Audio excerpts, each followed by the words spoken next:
honestly, you guys, after he gave me those results, we couldn't really even discuss a treatment plan after that. Like, this really like threw a monkey wrench in our plans.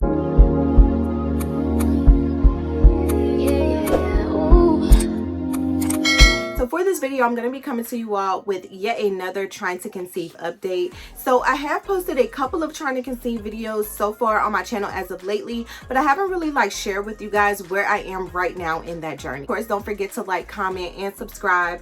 Show your girl some love. Make sure you join the journey to parenthood with the Max. We are so excited for this next phase in our journey, and you guys don't want to miss out on this. If you guys have not already checked out my miscarriage story, I will have that link somewhere in the card on the screen. And so that's kind of like the biggest thing that happened for us in our last year of trying to conceive, that led to us taking like a much needed break. So we took a break. Then going into this year, we had decided that we were going to go ahead and move forward with doing IVF.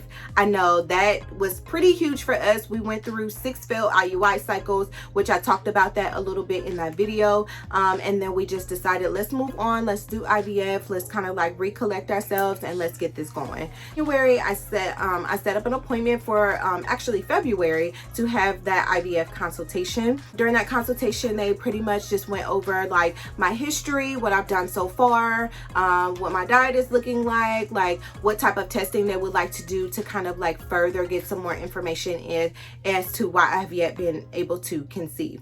And they suggested a saline sonogram, which I had never done before. So they suggested that I have that along with a lot of additional tests. So, you know, I was very pleased. I actually went to a new facility this time around because I did have 6 failed IUIs at the last facility that I went to. And I was just like, you know what, let me try to switch things up. Let me see if, you know, there is anything additional that a new facility can kind of bring to this journey. I also ordered a lot of other blood work, such as like heavy metals, checking for all of like environmental type of factors, and just some slew of other like blood tests as well, including genetic testing. So I did opt in to have genetic testing done as well. And then they also ordered a test for my husband, just to kind of get a little bit more extensive testing done for him. Our testing was scheduled for, I believe, March, and honestly, COVID-19 hit us like the hardest in March, April. So you guys already know that definitely threw a monkey wrench in our plans. So our appointment, or my saline sonogram, got scheduled, or rescheduled I should say, twice. Nonetheless, the results of my saline sonogram were very, very good.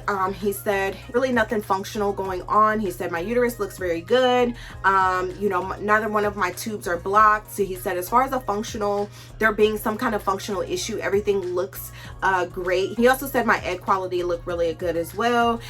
So overall, that was something that he could see at the appointment at that time, but of course they did like additional testing after that as well. So that definitely made me feel good when I went in for my sonogram. About 3 to 4 weeks went by. We had an appointment on June the 2nd, and that was essentially just the follow-up appointment from my saline sonogram to further discuss how my blood work was looking, as well as to discuss next steps in the treatment plan to proceed with the IVF process.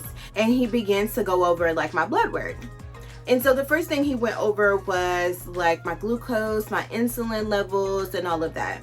If you guys have been following my journey for quite a while, you know that I was diagnosed with PCOS in 2018. So again, that's polycystic ovarian syndrome, which is directly linked to like your insulin levels and glucose and all of that. So he started to go over those levels, and it really wasn't too shocking as far as the results. So I did write them down. He did say that the insulin was pretty high. So he said that he wants it below a 10, and my insulin levels were 26.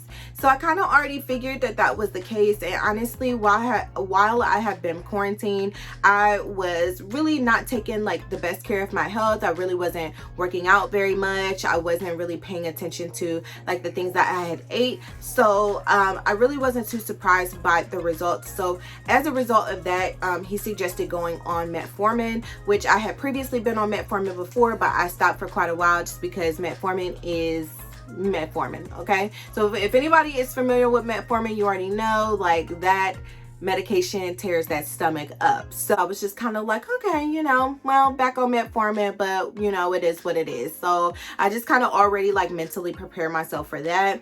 And so he went on to kind of go over like my thyroid. He did say my thyroid was like at a 3.2, so it was a little high. I have had my thyroid tested plenty of times last year. I think maybe like twice. They want to test it like every 6 months. I never really had any major issues with thyroids before. So they never really like treated that or gave me any medication. But because this time around, my thyroid levels were a little bit higher, he did order a thyroid medication for me to be on for about 30 days. So that was kind of like added to the metformin. So I was like, okay, you know, like that's all right. You know, metformin, obviously I more so expected that, the thyroid, not so much. But you know, I'm cool. I got to take the medication and then, you know, we'll get going with the next steps. And then he kind of went into like my husband's testing as well. Overall, his testing was really, really good. He tested really well last year with all of like his analysis before our IUI. So I really wasn't expecting too much to come back from him, but the doctor really just confirmed like for the most part, everything looked really, really well with him, except for like one factor. Wasn't anything super major or a major concern. But as a result of his results, he did put him on a vitamin called Fertility Aid, which I know a lot of women that are in our TTC community are very, very familiar with that vitamin. So he just takes that 3 times a day. And so far so good. Like I said, overall, he had great things to say about like how his test results were. But if anything, it's just going to assist and enhance, you know, our chances to try to conceive if he's also taking a supplement as well. So the next part of this video is like literally to me the craziest part. This is actually why my IVF got put on hold. It really just blows my mind like every single time I think about it. So he went over the heavy metal testing, and the heavy metal testing consisted of lead, mercury, and arsenic, right? And so, you know, you're probably thinking to yourself like, okay, like what does this have to do with IVF and why your IVF got put on hold? So he goes over like my lead testing and say, you know, your lead looks great. You can see from the test results any like higher amounts of lead in your blood.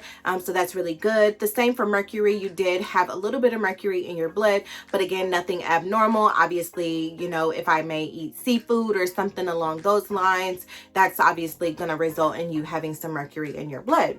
So then he gets to arsenic and I'm like, what's that? Kind of paused and I'm like, okay, like what's going on? So he was like, you know, I typically want to see like your arsenic levels below a 10, but yours were like your levels were very alarming. And I was like, okay, so what were my levels? And he was like, your levels were a 64.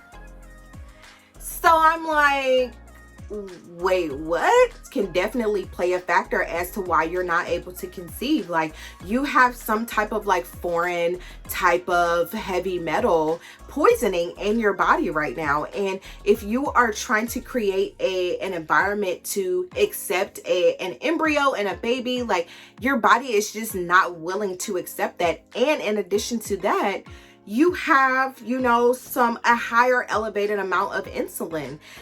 And he's like, you know, sometimes if you like stay right underneath an airport or pretty close to an airport, you know, sometimes there are just from the fumes of like the airplanes going back and forth. And I'm like, okay, well, you know, I do stay pretty close to an airport, literally like not even 5 minutes from the airport. Is it the water that I'm drinking? And he was like, well, what kind of water do you drink? And I told him exactly like the kind of water that I drink because I don't drink faucet water. And I was like, hey, this is normally the bottle of water that I drink. And he was like, nope, like unless it's like spring water or something like that, like the kind of water that you're drinking is perfectly fine. So he did mention like rice. Arsenic comes from our soil, so you know it's not uncommon that some of the water that we drink or some of the foods that we consume have arsenic in it. However, what is concerning is that something that I am consuming has a higher level of arsenic in it. And so he also mentioned protein powders. So I have been faithfully faithfully, I'm talking like years,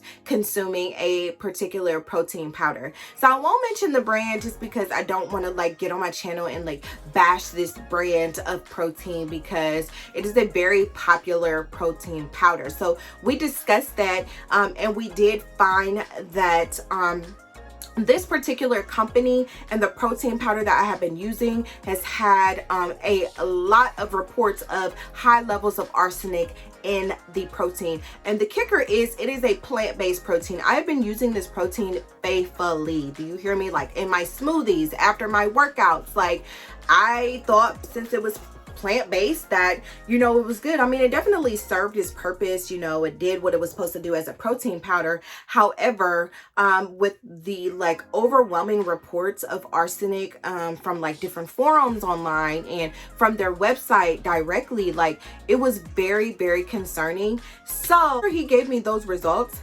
We couldn't really even discuss the treatment plan after that. Like, this really like threw a monkey wrench in our plan. So, you know, he was like, you know, there is a medication that I'm going to prescribe to you to take for the next 4 weeks, and then we're going to retest again. I literally have to take 10 to 15 pills a day for 30 days, you guys. Like, that was not something I was prepared for. Like, I went into the meeting or went into the appointment with the perception that we were going to go over my test results, cool, and then we were going to discuss the next steps and the treatment plan from there. But honestly, like, that got put on hold. Like, we can't. He was just like, you know, I don't want to continue to further discuss the treatment plan and this really be a huge factor in you not being able to conceive. So let's clear this up. And honestly, I did feel myself getting really disappointed during that appointment, because I did not expect that. Like, I feel like I definitely expected like the insulin and all of that, but I just did not expect the arsenic part of it. So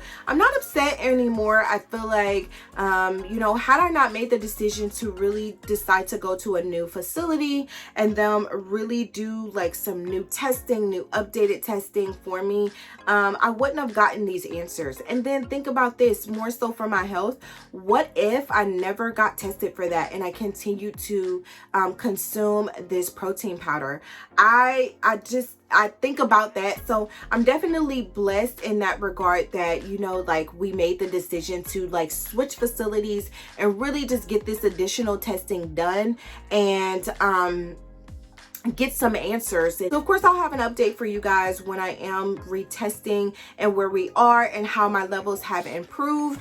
And hopefully we'll have already come up with a treatment plan, just so I can share that with you guys and let you know where we are headed in this IVF journey. So very, very exciting, yet mind-boggling, because it's just like, what the hell happened here? But you know, I guess that's like, you take the good with the bad during this journey. But it is, you know, it is a crazy one. So that's all that I have for you guys. Of course, don't forget to like, comment, and subscribe. Show your girl some love. Join the family. Join this journey with us. Lord willing, I will see you guys in my next video. Bye.